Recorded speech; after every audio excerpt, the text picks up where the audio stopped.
Kwentong pambata. Masayang mag-isa magpakailanman. Kaya't ang prinsesa ay nabuhay ng masaya habang buhay. Nang mag-isa, tandaan mo anak, hindi mo kailangan magpakasal. Hindi mo kailangan ng ibang tao sa iyong buhay upang ibahagi ang iyong buhay o yaman. Ibig kong sabihin, hindi mo kailangan sayangin ang iyong oras sa ibang tao, pagkakaroon ng kaibigan at iba pa. Ang kailangan mo lamang ay iyong sarili at iyong inang si Amber. Sa isang panahon kung saan tinuturuan ng mga bata ng kalagahan ng pagmamahal at pagkakasama, si Prinsesa Cynthia ay tinuturuang itakwil ang lahat. Nang mawala ang kanyang ina noong siya ay bata pa, si Inang Amber ang nag-aalaga sa kanya nang may makasariling layunin. Nais ni Inang Amber na itakwil ni Prinsesa Cynthia ang lahat, lalo na ang mga lalaki, upang hindi ito magpakasal at hindi maibahagi ang mga kayamanan at ari-arian ng kaharian.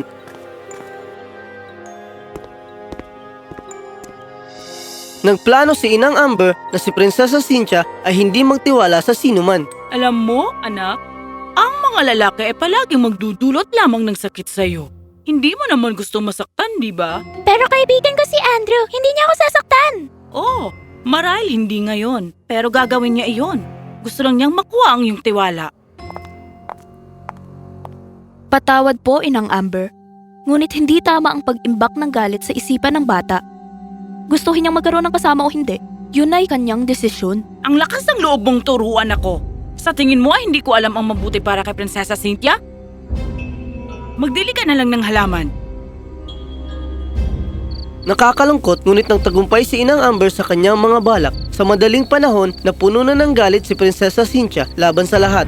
At dahil bawal sa kanya makipag-usap sa karamihan ng mga tao, ayon kay Inang Amber, mas nagtuon ang prinsesa sa kanyang pagsasanay. Natutunan niya ang digmaan at labanan, nag-aral ng politika at mga agham panlipunan.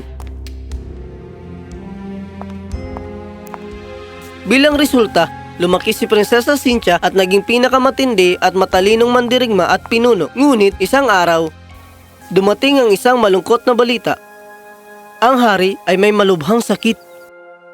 Maganda ang iyong ginawa pagpapalaki kay Prinsesa Cynthia, Inang Amber. Hindi ko alam kung paano kita mapapasalamatan, pero bakit hindi niya nais magpakasal? Oo, talagang sinubukan kong ipaliwanag sa kanya na di lahat ng tao ay sasaktan siya. Ngunit hindi siya nakikinig. Di ko alam kung bakit ayaw niya sa mga lalaki. Ngunit huwag kayong mag-alala, kamahalan. Naiintindihan ko ang iyong pangamba bilang isang ama. Ngunit hindi niya kinakailangan magpakasal at magbahagi ng kanyang buhay. Tama ka. Ngunit hindi lamang sa mga lalaki ang kanyang galit. Wala na siyang mga kaibigan. Pag mawala na tayo, wala na siyang pamilya. At hindi ko yung maaaring hayaang mangyari. Hay, ako'y nagdesisyon na. Sa loob ng 6 na buwan, kung hindi makakahanap ang aking anak ng nararapat na kasama, ibibigay natin ang lahat ng ating kayamanan sa mga mahihirap at ipapasa ko ang pamumuno ng kaharian sa isang mas may kakayahang hari mula sa ibang lalawigan. Ama, anong ibig mong sabihin? Ang lahat ng aking pagsasanay sa mga nagdaang taon ay parang wala lang? Dahil lang ayaw kong pumili ng lalaki? Kamahalan. Ngunit, pakiusap, huwag mong gawin ito. Prinsesa Cynthia, kausapin mo siya. Kamahalan, huwag niyong gagawin ito. Ngunit hindi nakinig ang hari. Pumirma siya ng mga dokumento at ito'y naging opisyal. Ang prinsesa ay kailangang maghanap ng nararapat na kasama sa loob ng 6 na buwan upang maging kahalili sa pamumuno ng kaharian na labis niyang mahal.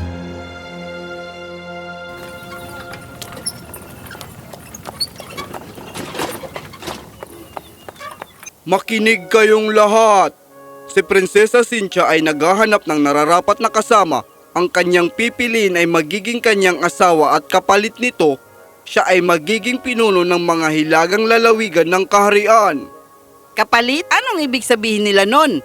Ibig sabihin ko, di ba dapat ang totoong nagmamahal sa prinsesa ay ang mapapangasawa niya? Pero iyon ang dahilan. Alam ng lahat ang galit ng prinsesa sa lahat. Si Inang Amber ay nag-aalala na nang biglang... Sino ka? Sino ang nagpapasok sa'yo? Oh, ang pangalan ko ay Gabriela at ako'y nagmula sa malayong lugar na naghahanap ng trabaho. Nasa maayos bang lahat, Inang Amber? Ang prinsesa ko, ang aking mabait na prinsesa. Aking hari, aking kamahalan, karangalan ko pong maglingkod sa inyo. Sige. Pero boses mo ay medyo kakaiba.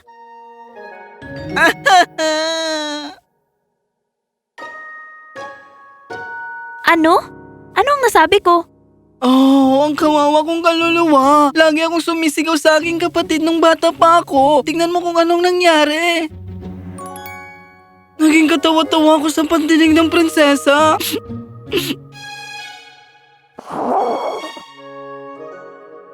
Hindi yan ang ibig kong sabihin. Pwede bang may pumigil sa kanya? Dalhin niyo ang babaeng ito sa hari.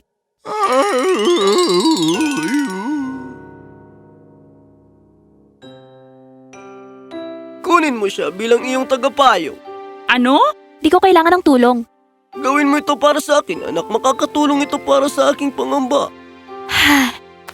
Si Gabriela ay nagsimulang sumama kay Cynthia sa lahat ng dako. Ngunit palaging nararamdaman ni Cynthia na may kakaiba kay Gabriela na parang may tinatago.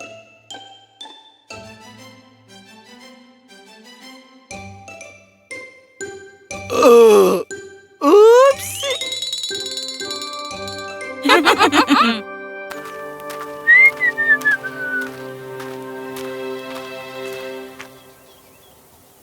Anong ginagawa mo? Wala.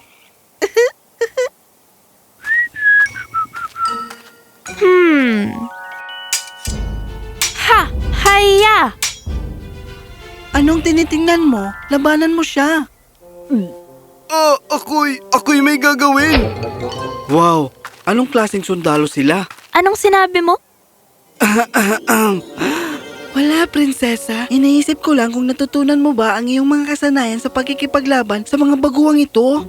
Lakas ng loob mo? Syempre hindi. Nakipaglaban ako sa maraming veterano. Paumanin po, prinsesa, pero hindi mo pa ako nakakalaban. Seryoso ka? Ikaw at pakikipaglaban? Pasensya na. Akala ko ang karyan na ito ay pinamumunuan ng malaya at matalinong palasyo na patas ang turing sa lahat. O baka hindi ka naniniwala na ang mga babae ay kaya ring lumaban? Hindi. Ibig kong sabihin, hindi yun ang aking intensyon. Tama ka. Sige, tingnan natin ang kaya mong gawin. At nagsimula ang laban. Ha! Hiya! Ha! Ngunit sa loob lamang ng maikling panahon, natalo ang prinsesa. Natalo ang prinsesa? Hindi. Paano to nangyari? Dahil mas iniintindi mo ang pagtalo sa akin kaysa sa pagpapabuti sa iyong sarili. Ano ibig mong sabihin? Prinsesa, ang bawat laban ay isang pagkakataon para matuto. At hindi ka matututo kung nabubulag ka ng iyong kayabangan. Kailangan mong sumuko upang magkaroon ng kontrol. Ibaba ang iyong kalasag at mag-aral. Hindi ko kailangan marinig ito mula sa'yo. Hindi lang ako handa. Simulan natin ulit.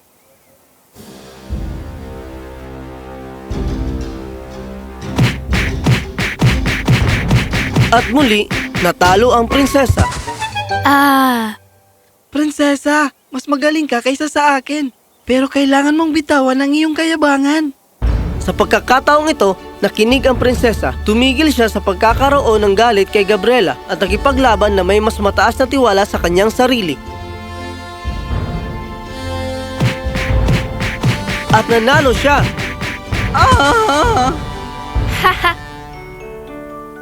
Mas matibay ka kaysa sa itsura mo, Gabriela. Hindi dapat kita minaliit. At salamat sa pagturo sa akin ng mahalagang aral. Naintindihan ko ng ibig mong sabihin na kailangan sumuko upang magkaroon ng kontrol. At iyon ang simula ng kanilang pagkakaibigan. Nagtiwala na si Prinsesa Cynthia kay Gabriela at sa kanyang karunungan. Ngunit hindi ito tanggap ni Inang Amber. Tama na. Kailangan kong alisin siya. At yun ang ginawa niya. Kinabukasan, napaniwala ni Inang Amber ang palasyo na si Gabriela ang nagnakaw ng korona at mga hiyas ng kaharian. At ngayon nawawala. Ngunit sinabi ng kanyang tagapayo ang totoong nangyari kay Prinsesa Cynthia. Hindi kita masisisi kung hindi mo ako mapagkakatiwalaan, kamahalan. Sundan mo si Inang Amber mamayang gabi sa kagubatan at makikita mo ang katotohanan.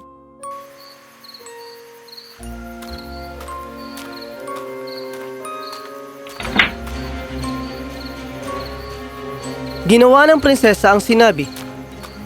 At siya ay nagulat nang makita na ito'y si Gabriela nga, na dinukot ni Inang Amber.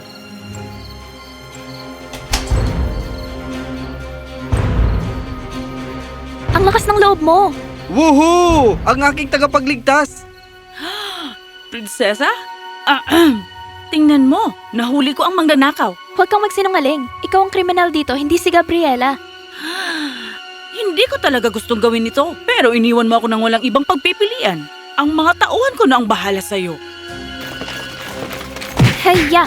Ha! Matapos ang laban sa mga masamang tao, iniligtas ng prinsesa si Gabriela at inaresto si Inang Amber at ang kanyang mga tauhan.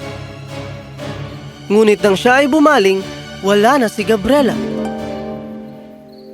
Kinabukasan, nagtipon ang buong kaharian sa palasyo.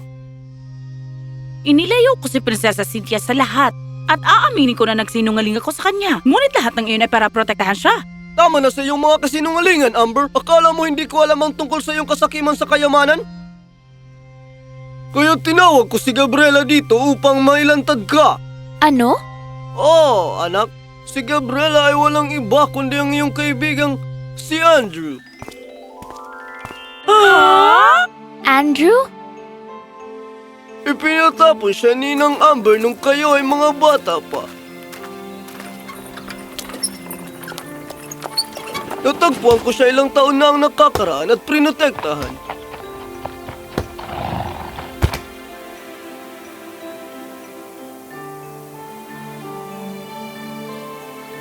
Pasensya ka na, anak.